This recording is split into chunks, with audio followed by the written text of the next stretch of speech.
ঢাকার সাভার ও আশুলিয়া এলাকায় বেড়েই চলেছে অপরাধ কর্মকাণ্ড। আধিপত্য বিস্তার, মাদক কারবারি ও জমি নিয়ে বিরোধ সহ নানা কারণে অপরাধ সংগঠিত হচ্ছে। গ্রেফতারের পর অপরাধীরা জামিনে বেরিয়ে আসছে, এতে উদ্বেগ বাড়ছে স্থানীয়দের মাঝে।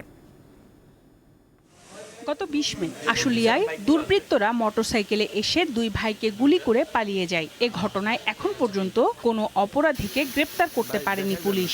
এছাড়া সম্প্রতি সাংবাদিকদের ওপর হামলা, মাদক কারবার ও বিভিন্ন সন্ত্রাসী কর্মকাণ্ডে আতঙ্ক বেড়েছে শিল্পাঞ্চল জুড়ে।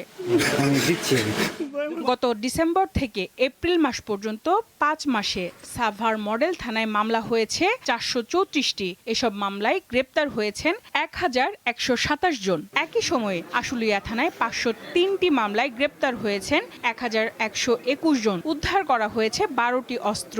স্থানীয়রা বলছেন, মামলা ও গ্রেপ্তার বাড়লেও কমেনি অপরাধ। আজকে ধরলেন, আবার ২ দিন পর ছাইরা দিলেন। এটা তো সমাধান না। সমাধান হইলে, স্থায়ী সমাধান হইলে জোরালো সিদ্ধান্ত নিতে হবে।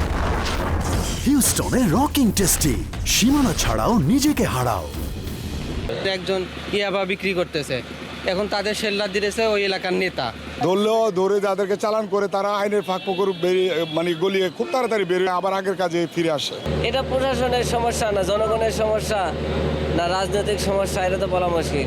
আইন শৃঙ্খলা বাহিনীর অভিযানের পাশাপাশি অপরাধ দমনে সামাজিক সচেতনতা বাড়াতে হবে। পুলিশ, আইন শৃঙ্খলা বাহিনী বলেন, জনগণ বলেন, রাজনীতিবিদ বলেন, সবাইকে পজিটিভ চিন্তায় নানা রকম অপরাধ প্রতিরোধ না করা যায়, তাহলে সাভার আশুলিয়ার মানুষ মারাত্মকভাবে অনিরাপদ হবে।